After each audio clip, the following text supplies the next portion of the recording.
Yo, what's up? What's up? We are back again with the Feuding Bros, the show where we talk about everything football. Back again with the Euros. Again, the same time as usual with Fred and Thierry. What's going on, guys? We're back again. We're back. We're back. It's been busy, man. Been busy. Been so busy, man. But yeah, it's been good watching the football. Busy summer with all the games. And in the background, I mean, we haven't even talked about it, all the transfers that are happening as well. Right. So Right. Yeah, that's we for can touch later. on that. That's We for can touch later. on that. Yep. Yeah. That's for later to touch on. But yeah, man, it's been good. It's been good, man. How have you guys been? Yeah, so much going on in the background, as you said, man, in terms of transfers. But the focus is obviously on both competitions right now. At some point during the week, like you had like how many games? 4, 6 games, even sometimes. It was crazy to keep up with. I mean, I Yeah. couldn't, I couldn't watch all of it, personally. But obviously, catching some bits here and there, highlights and all of that, that was fun. So much excitement this summer for sure. Yeah, definitely a lot of excitement right now. So we did have a little break, couple of days break between Yeah. the quarters and the semifinals. So we're just gonna, touch on a little bit on the quarterfinals in both competitions. But let's start with the Euros right now, and let's get cracking, guys. Let's get cracking. So we did have some exciting quarterfinals, but on paper it was. And the first one was Spain against Germany, and Spain come out victorious 2-1 in the end against Germany. Germany was my favorite to win the tournament, but Spain, this Spanish team, has continues to impress me because I thought that the experience was gonna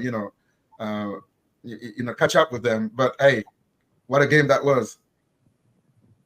What a game! What a game, man! Probably the best quarterfinal out of all the quarterfinals. I mean, yeah, it was intense from start to finish. Two teams that are really like trying to win the game, trying to get over the line. And I thought Spain really they dominated probably about until I want to say until they scored their first goal, until Danny almost scored the first one. Yeah.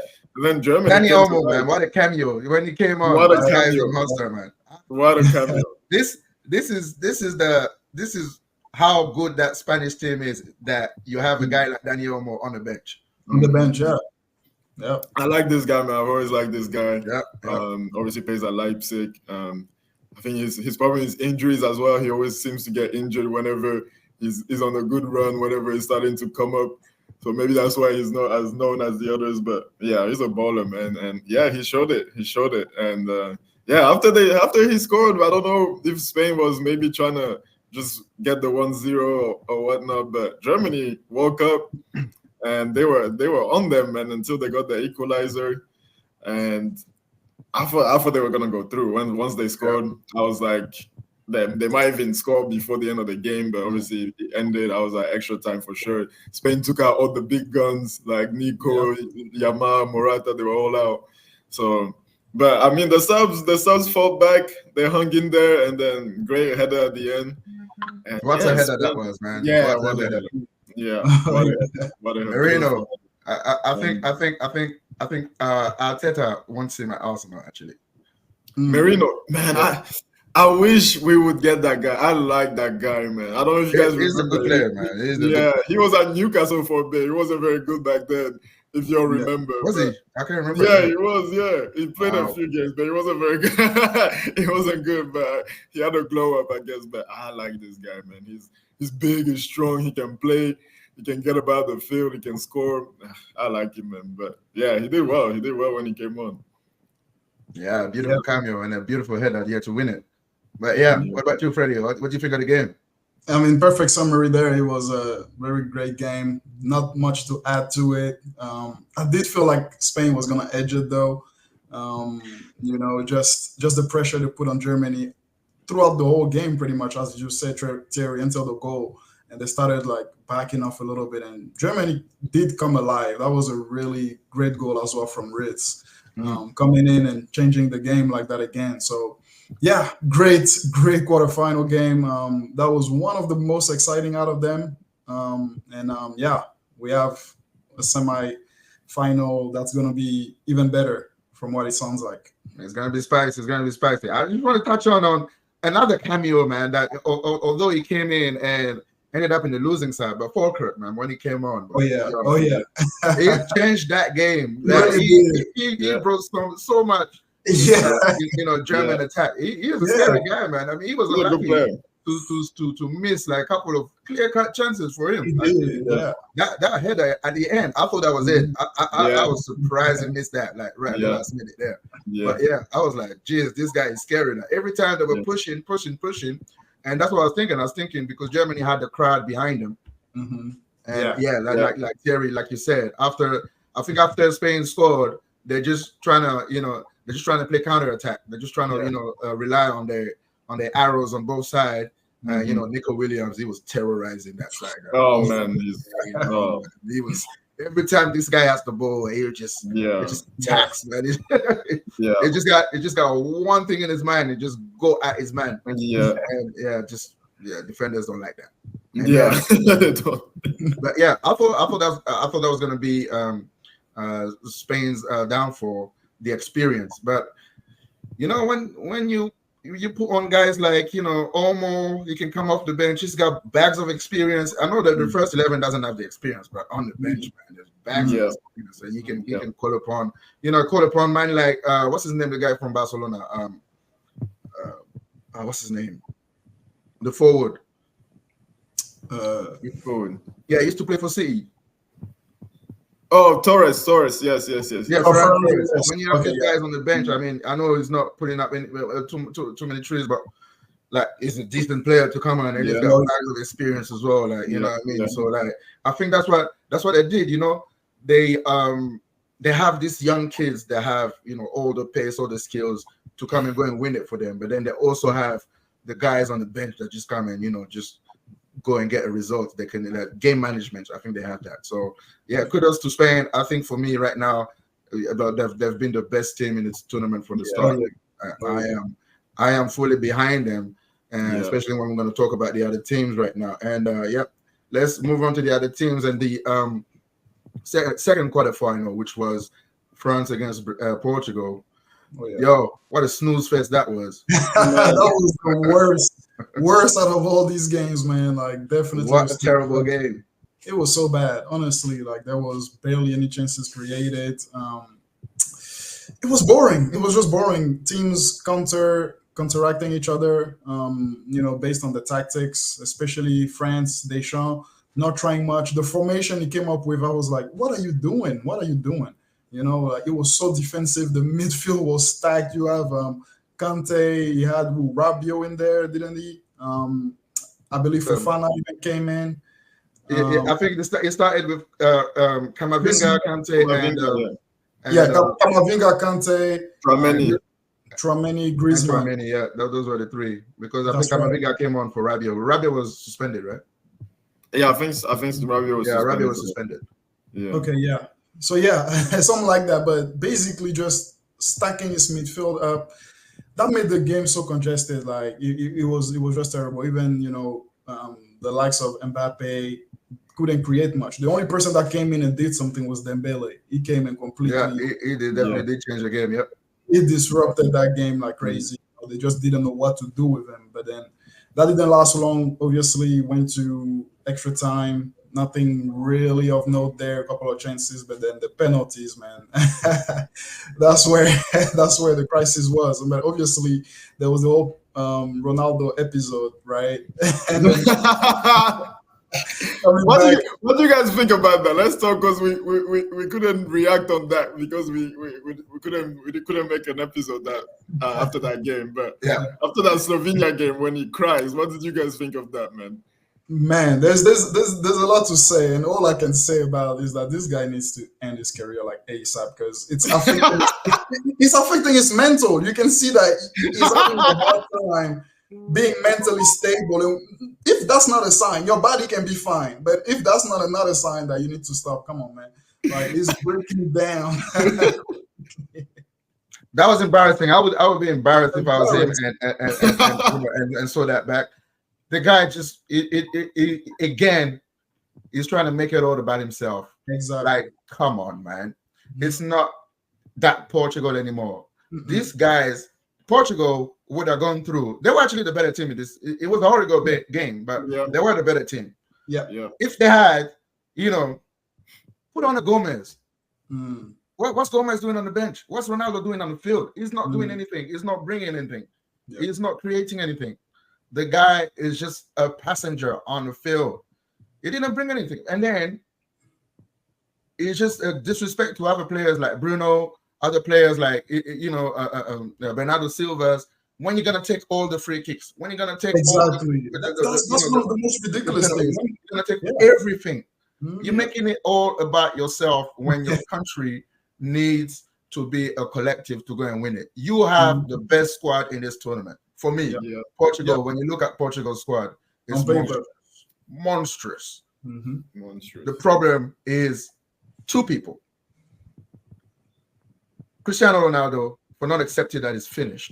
And Martinez for being a pussy and keeping that guy on the field for all the game. He can start, but take him off when you know it's not working. 60 or 70. You got plenty of weapons on the bench. They're just sitting there. Right. We're gonna talk about England, and it's the same thing there. Yeah. They're just sitting there. Why did you bring them? If Ronaldo was gonna play every minute of this competition, 39 years old, man. Good point. 39. Portugal was they're trying to criticize Leao. What? Because he was keeping the ball, he was dribbling, and then he wasn't crossing the ball in, but whenever the ball was being crossed in, Ronaldo is just watching the ball. He can't even jump anymore. He can't challenge. Yeah, he has to fall. Embarrassment, and you go and miss the penalty. The game is not even done, man. The game is not done. That's the thing. The game is not even done. As a veteran as well, as a veteran, as the captain, what is everybody else gonna see you do that? How are they gonna think?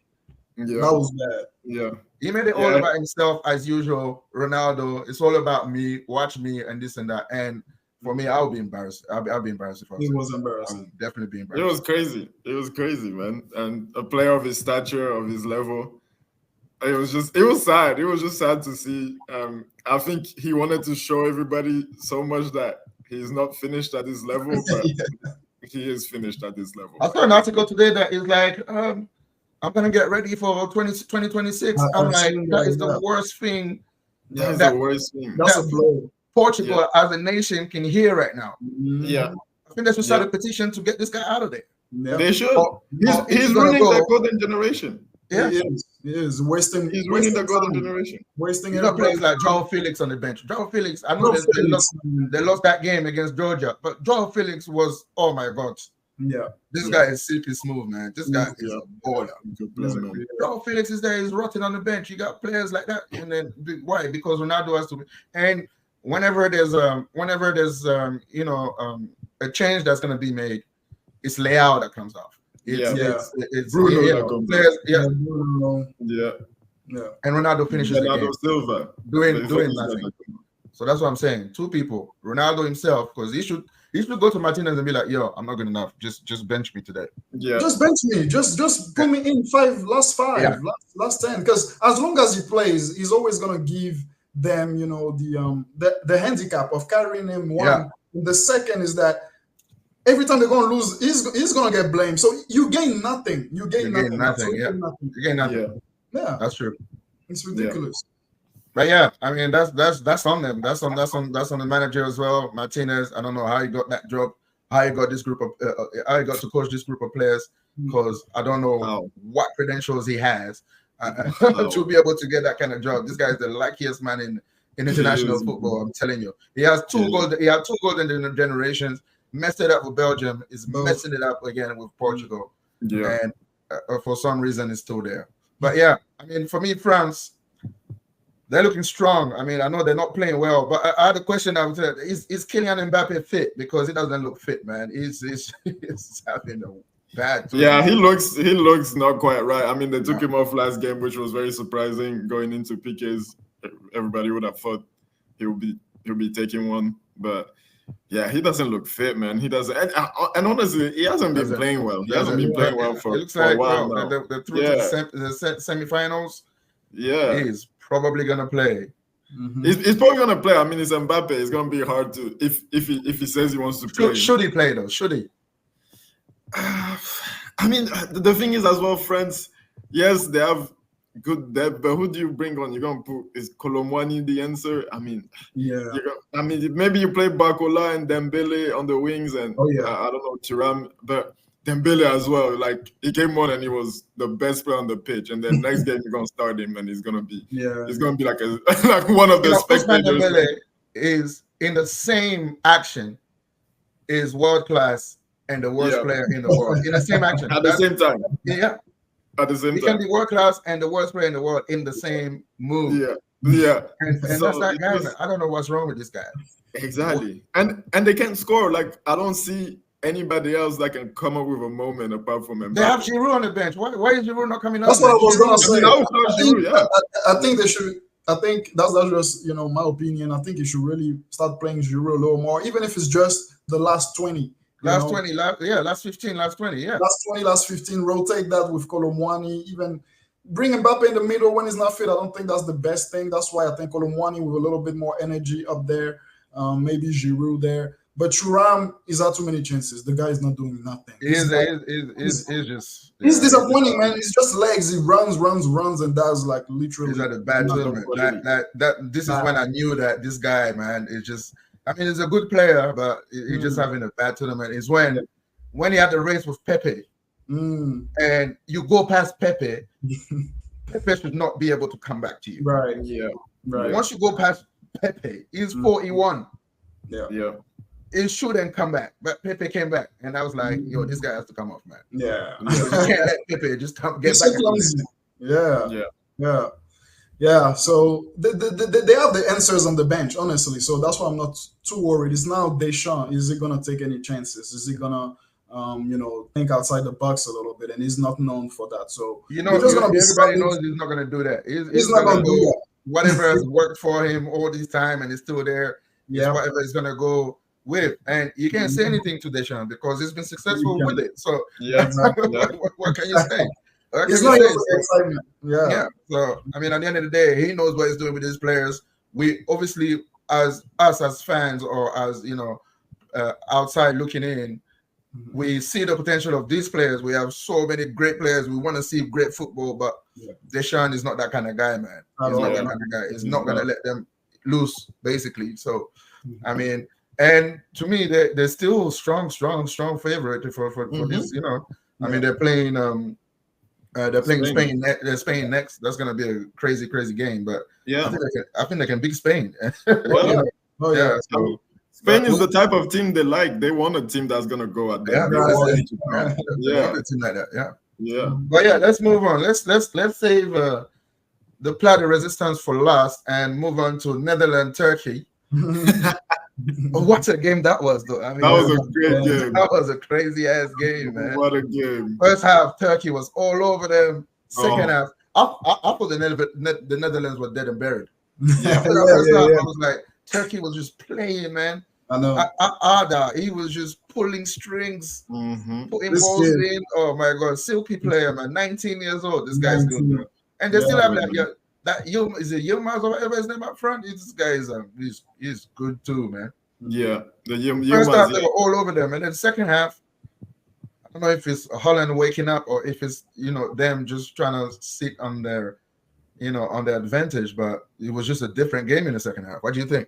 I think real quick, I think the change really came when that second Turkey goal got refused. I think it was an offside, a close offside kind of thing. Remind me, I kind of forgot about that. I kind of forgot too, but I think that's what it was. It was a close offside call. And at that point, I was like, yeah, Netherlands is done. But that got called off, and that was second half. And that's when they came back and they started looking a little bit more lively. Gakpo, I don't know what he went and ate at halftime. He came back. He just running, man. This guy can run. But don't forget as well. Don't wait. Hey, I cannot forget that. Man. This guy changed the game, man. Ooh, this guy can change the game. It's like it was a checkmate, right? The game was just so tight, a checkmate, and he just came in. It just opened up a whole new avenue for Netherlands. Different way of attacking. Man, they took advantage of that. That tells you, the right subs at the right time, how that can impact the game, and that was so clear to see. So deserved win. Honestly, it was a great fight between the two teams. Turkey, man, they showed up. I was so impressed. Like Chanaloglu and his swings that he was putting in, like disturbing all them big guys in the Netherlands defense. Adar and his like that Guys got cross. a wand of a foot, man. Yeah. That cross was ridiculous. So Yeah. sad to see them go. Netherlands did deserve it. They have flashes, they have moments where they look really good, where you're like, oh man, these guys, if they can keep this up, they can go all the way. So hoping to see that more. Hoping in the semifinal they show really what they got, whether they carry on or not. I do think it's a good team there. Not the greatest, a good team. All right. I think with De Jong, it could be a little bit different, but yeah, great game. Yeah, I mean they play well. Well, not first half because they were terrible in the first half. They were really bad. I mean, Turkey dominated the game. I think they just kind of ran out of gas a little bit in the second half, and obviously the Dutch were like, oh, we've got to do something, so they were pushing. But I gotta shout out to the big, because obviously we talk about forwards and like we always talk about the silky ones, like the Harry Kanes, the I don't know, the Agueros of the time, the Lewandowskis, but I mean, sometimes there's just no substitute for just a battering ram up top. Just a guy that's just gonna fight. He's just gonna put his head there. He's just gonna do all the dirty stuff that nobody wants to do. Yeah, exactly. Sometimes there's just no substitute for that. And like I said, just put a lanky bastard over here, man. Yeah, exactly. Just put him up top there and just swing some crosses in, man. That's literally all they were doing, and they would win all the headers, man. That's literally what he was doing, and it works. It worked for them, man. Definitely, it did work for them. Yeah, man. I mean, it was a really good game. Probably the second best game in these quarters. I thought. I really thought Turkey was going to do it, man. But yeah, the Holland came back. A good goal from De Vrij. The second goal was unfortunate. That De Vrij goal, man. He had the freedom of the whole. He had the freedom. Where were the defenders? He was all alone. Yeah. I'm like, come on, guys. It's a quarterfinal. You have to mark your man, man. How can he be all alone there? And it's a center back. It's not like it's a small guy. Exactly. It's the biggest man there, man. Come on. Yeah, he was free. He had the freedom of the field, man, and good header. I mean, there are chances as well when they were 2-1 down. There are some chances when the Van had to make a tackle recovery. Yeah. Like they really push for this, man. So yeah, it's sad for them, but they can be happy with that tournament quarterfinals. They did. Yeah, definitely, and they have a young team, so I mean, if they can keep that group together, it bodes well for Turkey in the future. Turkey has always been like a decent team whenever they get to the tournament. Like I know that they sometimes can't get there, but whenever they get there, they usually give a good showing of themselves. Yeah. All right, let's get to the plat de résistance. Good old England. I'll let you guys go first. What do you think about that Switzerland game, man? Bro, England is a disgrace. Absolute disgrace. And the fact that they were saying, I can't remember, it's the pundits were like, it wasn't even the pundits, I think it was a couple of the players saying that was their best performance. Right. I was like, I can actually agree with that, though. I think that was the best because they have been that bad. That's exactly it. I'm like, because they have been that bad. So you're gonna pick the best of a terrible bunch. They don't have anything else to go on from. Bro, that's shocking. They got a hold of those no wins. If you want to look at those 4 games, this was England's best game. Yeah, it was their best game for sure. But you should not, as an England player, you should be ashamed to even come and talk about this and say that. You should not even. You should be just saying we're through. That's all that matters. And then forget about it. But to come and say, this was our best performance with short character, Get out of here, man. He did nothing this whole game, and you waited until they scored, and you chuck in 3 players, like. telling them to go rescue your job pretty much, and you have to rely on Saka, which, by the way, a complete disgrace that the papers don't even mention Saka in the back pages and the front pages. Yeah. And then before that, when he had a bad cameo of 20 minutes, it was like it was his fault that they lost the game. So that's a complete disgrace right there. But yeah, Saka basically comes and saves your job. And like, I mean, it's just so poor. Like there's just like you Bro, every time you watch them, you hope for something new, you hope for something better.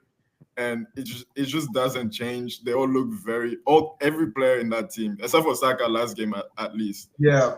Every player looks very average. Very average.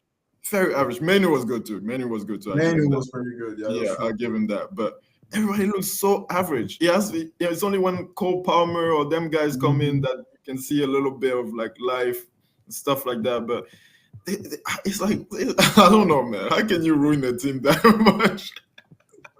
Man, I feel bad for Foden because he was completely lost in that game. I can't believe he waited that long even to sub him off.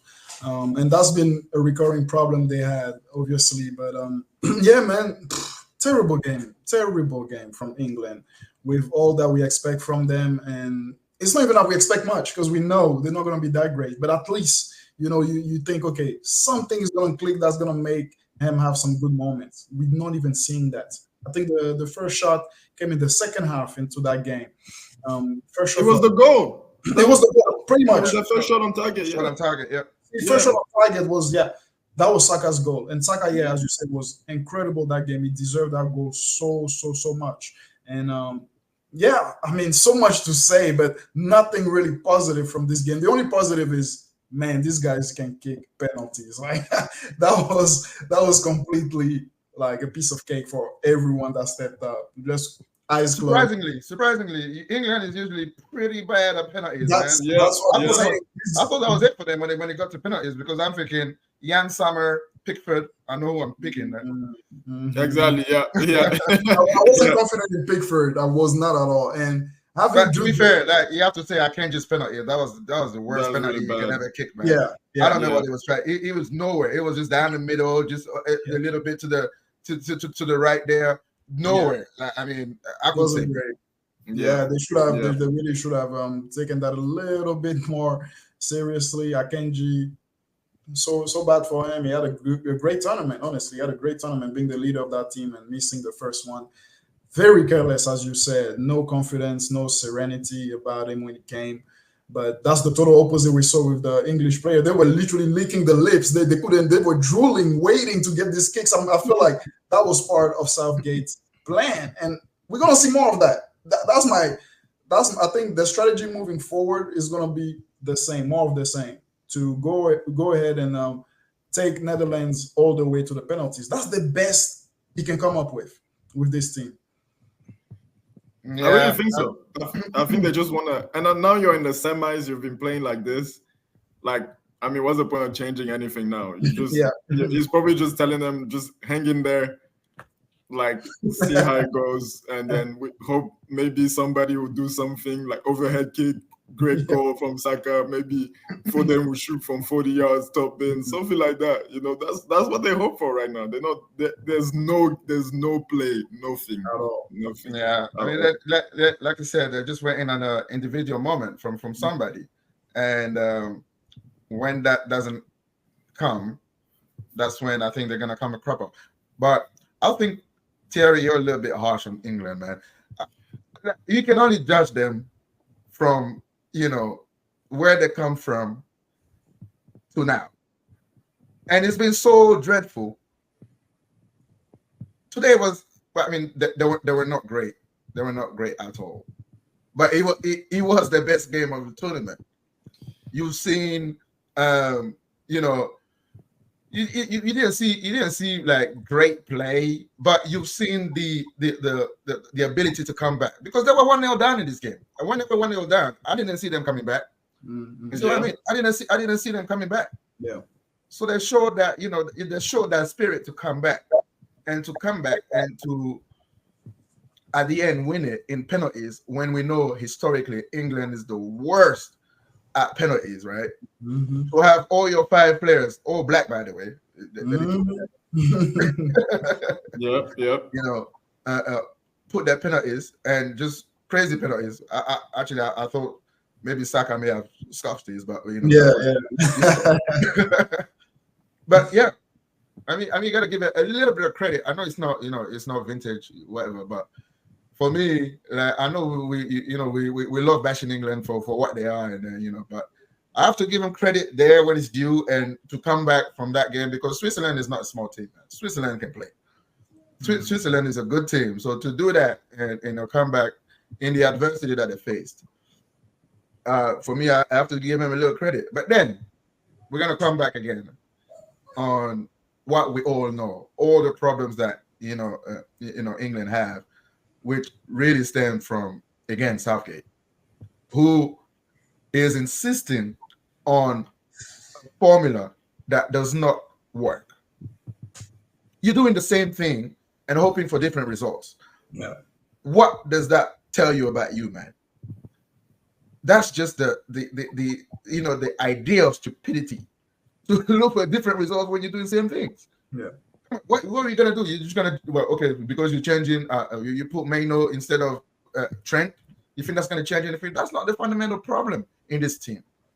This team needs to be unleashed. Mm-hmm. They need to be, they need to let them know how to play. And the actual problem, and which is what England teams in the past had. We talked about it before with the Gerrard Lampard, situation. Mm-hmm. And during Gerrard and Lampard situation, they had to put Scholes left wing. Mm-hmm. If you remember back in the day, Yeah. Scholes were never left wing, so that was never going to work. Yeah. What Italy did back in the days, when they have Del Piero and Totti, they had a great manager, I forget his name now, who told everybody, you're never going to see these two play. You're never going to see these two start, because they cannot start together. Because I don't need 2 players of the same, the same help to play in this team. Yeah. He made a choice, and his choice was Del Piero, you start, and then Totti, you come on later. Yeah. That was it. Mm-hmm. And that's what that's what Southgate needs to do, but he's never going to do it because he's a coward, and we know that. England has had again, I don't know how they keep doing this. I don't know if they pay FIFA or whatever, or UEFA or whatever. They always have the easiest run. Now they're in the semi-final without showing anything. But you know what? Is it going to surprise you if they go through against the Netherlands? Probably not. No. They're probably gonna get to the final. Yeah, because as I said, that's what they're gonna go with that same strategy, and just not take any risk, play the same, just not force anything. That's the problem with them. They don't force the outcome, and it's only when, as you said, they concede a goal, or the pressure is kind of mounting. And somebody said that, one of the pundits I follow said that very nicely. Said the only time you'll see England kind of step up a little bit is when they forget about whatever tactics Southgate may be trying to implement. Yeah. When it's time to throw the sink, that's when you see the best England, because everybody's like, oh, let's forget about everything. Let's get it. Yeah. Let's just be free. Let's play now. So that's something, again, that's not gonna last long. That cannot win you a final. Especially against a team like France, who come in confidently from the beginning to the end. So, hey, they can try to ride, trying to take some credit from this game. Honestly, it's so far off that it's so far off. It's too far off. And there's too many people. There's too many players that are just not playing. Harry Kane should not play in that semi-final. We all know that, but because it's Harry Kane, he will. One of Foden and Bellingham should not play. Exactly. I don't care who you take off, but they should not play just for the balance of the team. But he's not going to do it, because he's just throwing superstars out there and with zero tactics and just hoping for the best. And that's what he's doing. And that's why I keep telling you that it's going to be perfect for you guys at United. No, hell, no way. These guys they're letting a championship. I'm not even sure if he is a championship level manager, but a championship level manager take control of one of the best teams in the world right now. Like, this is crazy. It's crazy. And I mean, we might get England France final. I mean, wow, that would be like terrorist football, man. That'd That'd be the most boring game you will ever see in your life. That would be ugly, man. That would be, but hopefully not. But oh man, I don't want to see that final. Man. All right, guys, good rant about England and everything. Let's touch on quickly on the semifinals, and we're just gonna take our predictions and everything, and then we can wrap it up. Okay. So the first semi will be Spain, France. How do you see this game going? Man. This is the biggest one, man. This is the biggest one, the one with the most surprises, and the result is going to be a big shock either way. So, you know what? I'll go Spain. I think they can break down that defense eventually. I think they will eventually break them down. I don't think France attack is going to be enough. Just seeing their progression up until now, they haven't scored a goal in open play since they started the tournament. I think that the top scorer is OG. Exactly. Yeah. The OG is always on the team sheet, always on the score. So, he's doing something right. Yeah. But the team itself is not. So big gamble because it's hard to bet against France, but I want them to go because hey, let's see some football a little bit. The AFCON at this point is just killing the Euros in terms of football. Oh, it's been a disappointing tournament, to be fair. It has been. Euros and Copa. We're gonna go on to Copa next, but I mean, this is terrible tournaments. This year, yeah. But yeah. So you're going for Spain, Freddie? I'm going for Spain. How about you, Jerry? 2-1. Yeah. 2-1. 2-1 Spain. Okay. Wow. Yeah.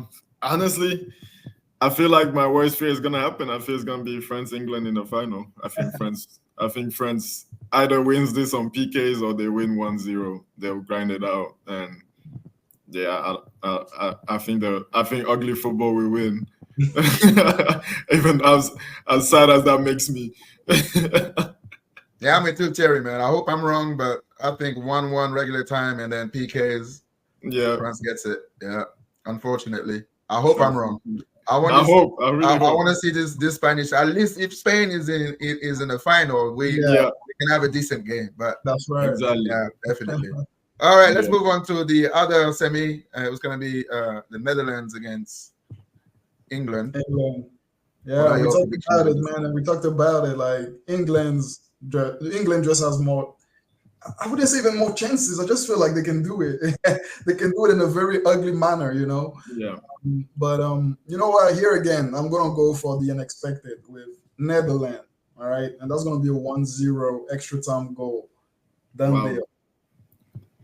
You're back in the Netherlands, not to concede. Not to concede. Yeah, not to concede. Not to concede. I haven't shown now a tournament, but yeah, okay, that's both.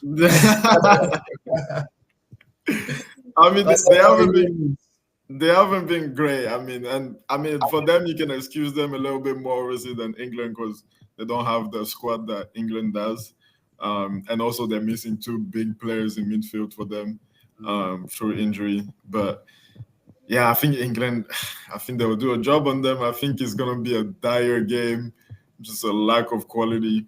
And I think England will do a job. They'll find a goal somewhere. They have the quality. Somebody will pop up, will do something. Or it might go to extra time and PKs again. But I really, really hope that Holland comes in and just doesn't show them any respect, man. They just, if they go for it, I think they'll win. But I don't think they will go for it. I think they'll want to sit back. They'll want to absorb pressure. They want to not give too much away. I mean, it's a semifinal. It's a high-pressure game. So I think they'll sit back, and I mean England will do what England does. They'll just be there.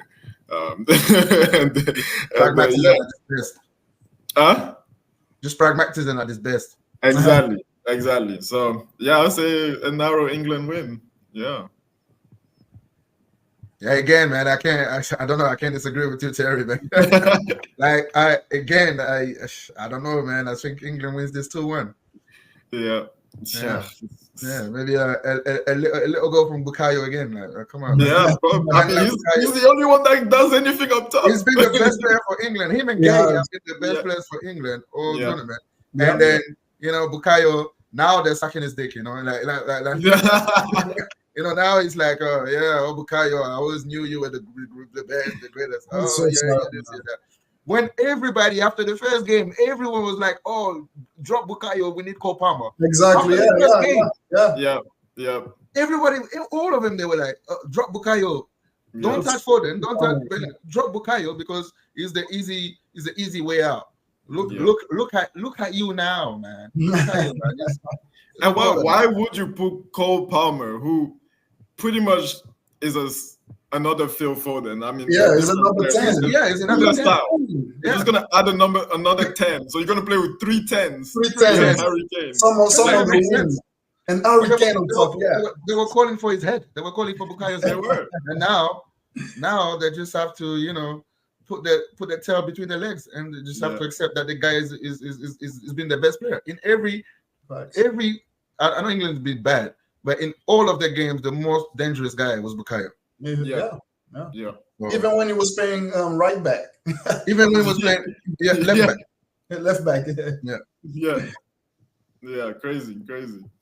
Yeah. All right. Well, again, that wraps it up for today for the Euros. We have our predictions and our reactions from the quarterfinals, guys.